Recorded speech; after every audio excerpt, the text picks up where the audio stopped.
Polling కేంద్రం దగ్గర తాను అక్కడికి వెళ్ళినప్పుడు జరిగిన ఘటన మీద అసలు ఎందుకు ఆ ఘటన జరిగింది, ఎవడన్నా కొద్దో గొప్ప కనీసం ఆలోచన చేసేవాళ్ళు ఎవరైనా ఆలోచన చేయాలి కదా.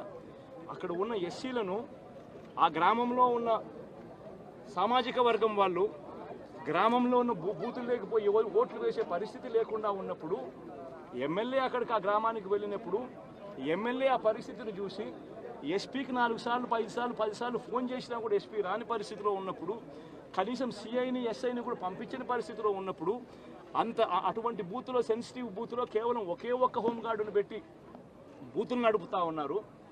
అటువంటి పరిస్థితుల్లో అన్యాయం జరుగుతూ ఉందని చెప్పడం కోసం, అన్యాయం జరుగుతూ ఉన్న వాళ్ళ పక్షాన్ని నిలబడడం కోసం ఎమ్మెల్యే లోపలికి పోయి ఈవీఎంను పగలగొట్టే కార్యక్రమం జరిగింది. ఎందుకు ఈవీఎంలో నిజంగానే ఎమ్మెల్యేనే రిగ్గింగ్ చేసుకుంటా ఉంటే, ఎమ్మెల్యేకి అక్కడ నిజంగానే ఎమ్మెల్యే పరిస్థితి అంత బాగుండింటే ఎందుకు ఎమ్మెల్యే ఈవీఎం పక్కన కొడతాడు? అక్కడ పరిస్థితి బాగలేదనే కదా, అన్యాయం చేస్తూ ఉన్నారనే కదా.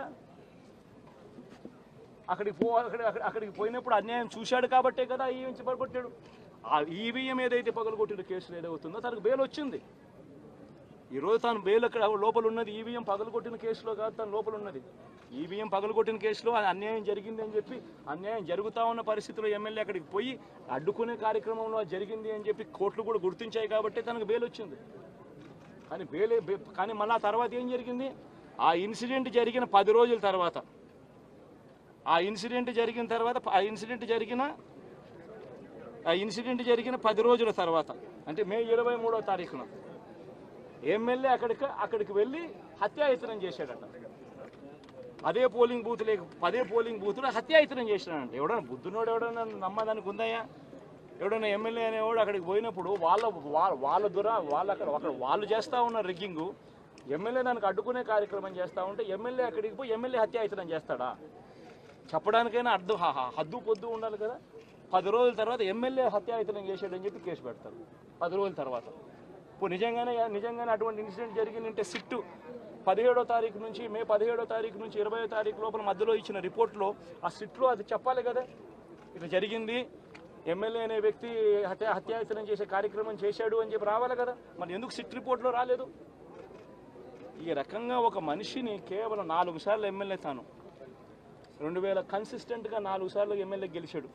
2009లో గెలిచాడు, 2011లో గెలిచాడు, 2014లో గెలిచాడు, 2019లో గెలిచాడు.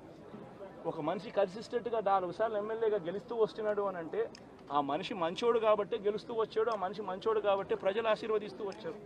అటువంటి వ్యక్తిని తీసుకొని వచ్చి తప్పుడు కేసులలో ఈ మాదిరిగా బిగించడం ఎంత మటుకు ధర్మం? ఈరోజు ఒక్క రామకృష్ణారెడ్డి ఒక్క పరిస్థితే కాదు, రాష్ట్ర వ్యాప్తంగా ప్రతి గ్రామంలోనూ కూడా ఇదే కార్యక్రమాలు జరుగుతూ ఉన్నాయి. ప్రతి ఒక్కరూ కూడా వాళ్ళ స్థాయిలో రెడ్ బుక్స్ అని చెప్పి రెడ్ బుక్లు పెట్టుకొని ఉన్నారు. చంద్రబాబు నాయుడు స్థాయిలో చంద్రబాబు నాయుడు ఒక రెడ్ బుక్, లోకేష్ స్థాయిలో లోకేష్ ఒక రెడ్ బుక్, ఎమ్మెల్యే స్థాయిలో ఎమ్మెల్యే ఒక రెడ్ బుక్, మండల స్థాయిలో మండల నాయకుడు ఒక రెడ్ బుక్, గ్రామ స్థాయిలో గ్రామంలో ఇంకో రెడ్ బుక్, గ్రామ స్థాయిలో ఇంకో నాయకుడు, గ్రామ స్థాయిలో ఇంకో రెడ్ బుక్లలో పెట్టుకొని ఏం చేస్తూ ఉన్నారు?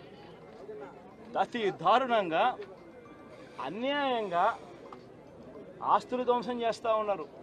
రాష్ట్రం మొత్తం దాన్ని చూస్తూ ఉంది, కానీ ఎవడు మాట్లాడడం లేదు. దొంగ కేసులు పెడతా ఉన్నారు, పోలీసులు ప్రేక్షక పాత్ర పోషిస్తూ ఉన్నారు. దొంగ కేసులు పెడతా ఉన్నారు, వాళ్ళే కొడతారు, మన ఇటువైపున కేసులు పెడతా ఉన్నారు. రాష్ట్రం మొత్తం ఇది చూస్తూ ఉంది. చీని చెట్లు నరికేస్తూ ఉన్నారు, ఆస్తులు ధ్వంసం చేస్తూ ఉన్నారు, కనిపిస్తూ ఉంది. ఎమ్మెల్యేలు ఏకంగా జేసీబీల మీద, పొక్లైన్ల మీద ఎమ్మెల్యేలు స్వయంగా తీసేసి ఏకంగా పోయి బిల్డింగులు పగలగొట్టే కార్యక్రమాలు చేస్తూ ఉన్నారు. ఇంతటి దారుణంగా నిజంగా చేస్తూ ఉన్నారు అని అంటే ఎల్లకాలం ప్రభుత్వం మీది కాదు, ఎల్లకాలం రోజులు మీయే ఉండవు చంద్రబాబు, అది గుర్తుపెట్టుకో. మీ పాపాలు పండుతూ ఉన్నాయి వేగంగా. ప్రజలు దీన్ని క్షమించని పరిస్థితి లేక వస్తారు. ఖచ్చితంగా మీకు బుద్ధి చెప్పే పరిస్థితులు రోజులు కూడా ఉంటాయి. శాతనైతే మంచి చేయండి, మంచి చేసి ప్రజల మనసులు గెలుచుకుని ఓట్లు ప్రజల మనసుల్లో స్థిరస్థాయిగా నిలబడే కార్యక్రమం చేయండి. కానీ తప్పుడు రాజకీయాలు ఈ మాదిరిగా నువ్వు ఒక్కరివే చేస్తావు అనుకుంటా ఉన్నావు. ఇదే మాదిరిగా కొనసాగితే రాష్ట్రంలో ఒక తప్పుడు సాంప్రదాయానికి నువ్వు నాంది పలుకుతా ఉన్నావు. నువ్వు వేసే ఈ బీజం, నువ్వు వేసే ఈ తప్పుడు సాంప్రదాయం, రేపొద్దున నువ్వు వేసే ఈ బీజం చెట్టు అవుతుంది. రేపొద్దున నువ్వు ఏదైతే ఇత్తుతావో అదే పండుతుంది. రేపొద్దున మళ్ళీ మీ గ్రామాలలో మీ కార్యకర్తలకు ఇదే పరిస్థితిని ఇదే మాదిరిగానే మళ్ళీ జరిగే కార్యక్రమాలు కూడా జరుగుతాయి.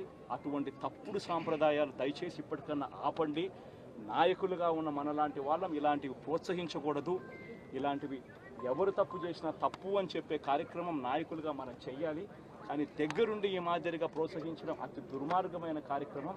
దయచేసి దీనికి ఫుల్ స్టాప్ పెట్టే కార్యక్రమం ఖచ్చితంగా చెయ్యండి చంద్రబాబు అని చెప్పి సందర్భంగా మరొక్కసారి చంద్రబాబును ఈసారి హెచ్చరిస్తున్నాను.